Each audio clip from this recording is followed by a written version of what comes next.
What's up, everyone? This is MC Zachary, back with another video, a review.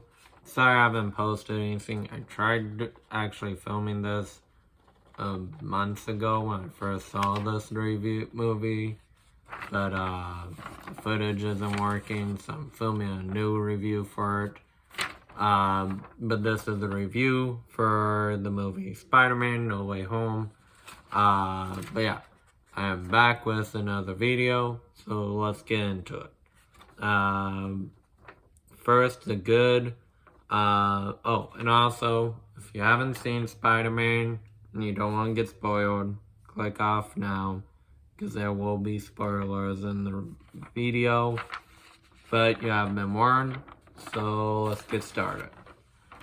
First, the good. The big one is going to be obvious that all three Spider-Men are in the movie. The standout, in my opinion, on the three is Andrew Garfield, but I prefer Andrew over the others. I know some people love Tobey more and some love Tom, so it's just a preference. But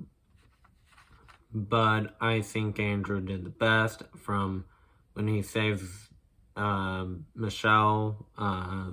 You feel that moment to his introduction. He steals the movie, in my opinion.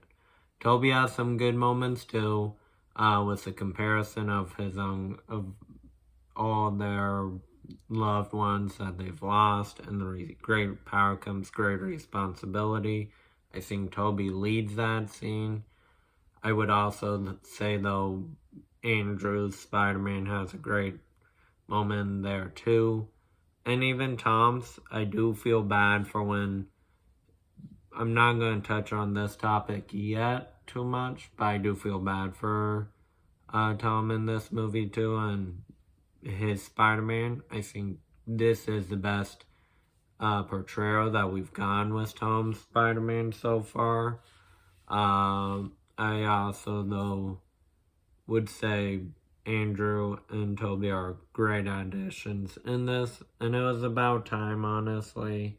We got something like this. We all knew they were going to do something like this eventually, so I'm not shocked. Next is the villains. I would say my favorite is obviously going to be the Goblin, Norman Osborn, or William Dafoe's Goblin, as some may know him as.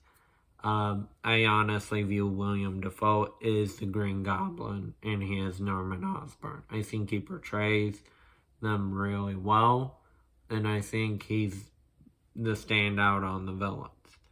But I will say Electro, Sandman, Lizard, and Doc Ock all have their moments. I would have preferred to see more of Sandman and Lizard, a little bit more, because I feel like you see more of an evil side with Lizard, and I really do think Sandman, this is the best. Sandman is really good, and the actor who plays Sandman is really good, and I would like to see more of Sandman. Electro, I think they did a lot better with Electro in this than when they did him in Amazing Spider-Man. I think Jamie Foxx does a great job, and I think the writing is much better in here. From making Jamie Foxx as Electro more of a street-level villain who cares more for himself and wants that power and doesn't want to be a nobody. You still see an evil side with him after he loses his power and everything. I could see them bringing back for more villain moments, and if they wanted to do more with them, I could see them not.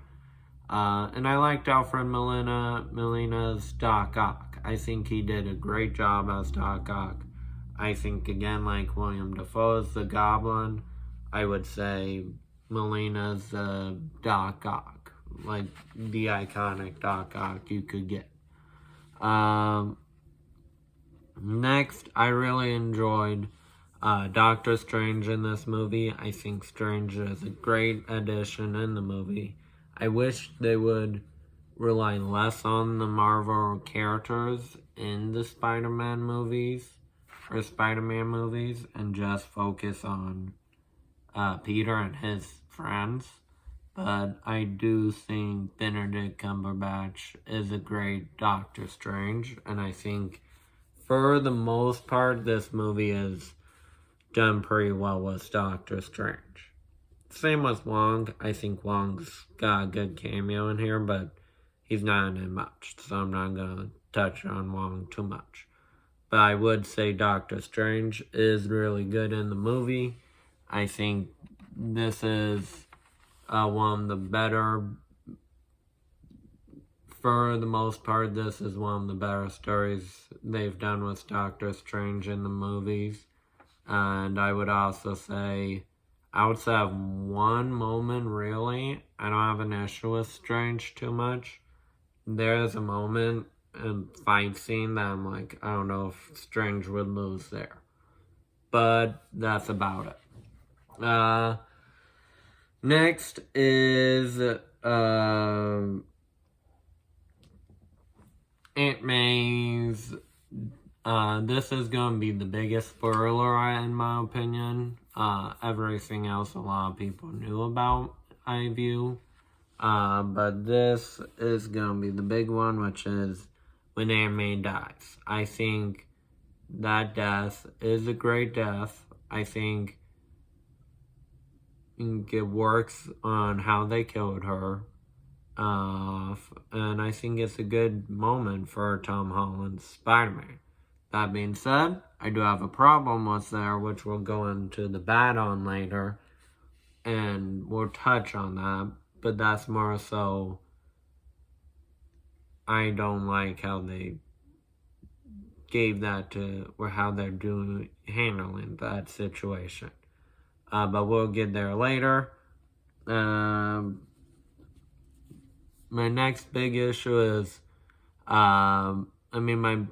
the next thing that I liked for the most part was the jokes. I think most of the jokes work. That being said, there are some that don't work. Some do. Jokes are always hard to say with a Marvel movie. Some of them work, some of them don't. I like one of the end credit scenes. One's gonna be in my bad, but one's in my good, which is the Venom end credit scene. I think that's a good end credit scene, and I think it is a funny end credit scene while it sets up future movies in the Marvel universe. So I really enjoyed it. I also enjoyed it. I thought this was a really good addition, J. Jonah Jameson. I think J.K. Simmons, like Defoe and Doc Ock, J.K. Simmons is J. Jonah Jameson. And even though we're not getting him as Commissioner Gordon really anymore, probably, I think he does a great job as J. Jonah Jameson. And I really like J.K. Simmons as an actor. There's a reason why they haven't recasted J. Jonah Jameson in really anything out there. And it's because it'd be hard. I also really enjoyed the action in the movies, outside of one fight scene, which I will get to.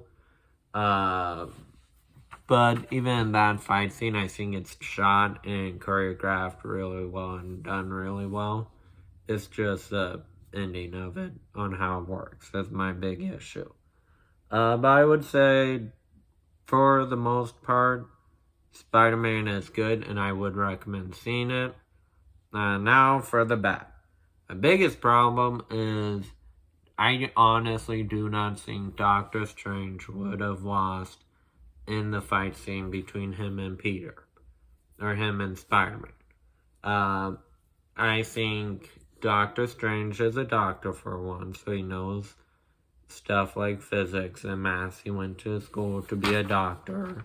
He should know how the mirror dimension works. He's been a hero longer than Spider-Man, so he has experience, and I just think Doctor Strange is more powerful. I honestly view Strange as one of the most powerful heroes out there. Outside of, like, your basic ones like Hulk, Thor, Wanda, Vision, stuff like heroes like those. But Strange is up there with power levels. And then I would say, I would have enjoyed more Spider-Man and more villains in there. More moments with Andrew and Tobey's Spider-Man, and along with the villains in there. I think they could have done more with them instead of focusing on, or at least instead of focusing on all that law stuff in the movie, I will focus less on that and more on Andrew, Tobey's, and the multiverse stuff. But that's a preference. I think the law and the school stuff works. It's just the setup is a little slow-paced for my liking. I do like Charlie Cox's Daredevil cameo in it. I think it's a really good cameo, and I think it works really well. And I think it's a cool cameo in there, and it makes sense. And I think it is a good cameo for the most part. I think, and I'm excited to see what they do with Daredevil in the future. Another big issue I had was, Aunt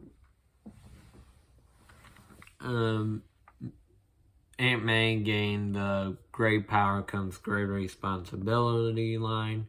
In my opinion, that comes from Uncle Ben. I had a problem with it with Iron Man, and I still have an issue with giving it to Aunt May, because in my opinion, I think it's iconic for Uncle Ben to get. I get they don't want people to have to deal with Uncle Ben getting shot a third time. I understand it, but I think they could have done a flashback scene or something to show that did happen and it was a big deal. But those things happen. We'll just make do without Uncle Ben. I think that's the biggest flaw in the Spider-Man trilogy in general is we don't have an Uncle Ben to give Peter that fatherly advice that he got. Which I get, they're trying to avoid Uncle Ben and all that. But I think Uncle Ben's a major part of Spider-Man. And then my final major issue with the movie is the major end credit scene that sets up Doctor Strange, which is just the trailer for Doctor Strange 2. I think they could have done a better job with Sam Doctor Strange without doing an end credit scene like that. I think it could have worked better, and they went with just a trailer. I think it's a little disappointing. I think it doesn't work very well, and I think the way I look at it is the end credit scenes are a major part of the Marvel movies, and they just threw a trailer as the end credit scene. I think that's disappointing for most. And yeah, that's about it. And also another big issue is just the jokes. Some of the jokes land, some don't. I think it's a preference for people. I would say you just have to watch the movie on the jokes. If not, you don't want to watch it just because of the jokes, don't watch it, but I would say the jokes aren't that bad. Yeah. And that's my review. If I had to rate it, I'd probably say about 8.5. It's not a bad movie. It's really good for the most part. There's just two major flaws, which is Doctor Strange losing to Spider-Man, and then Aunt May getting the great power comes great responsibility line. Outside of that, I would say the movie is very strong, and I would recommend watching it. And that's about it for the review. Make sure you like, subscribe, and check out more videos down below. Comment what your thoughts were on Spider-Man. And come back again for another video. I'm hoping to post more regularly soon. And see y'all later. Catch you on the flip side.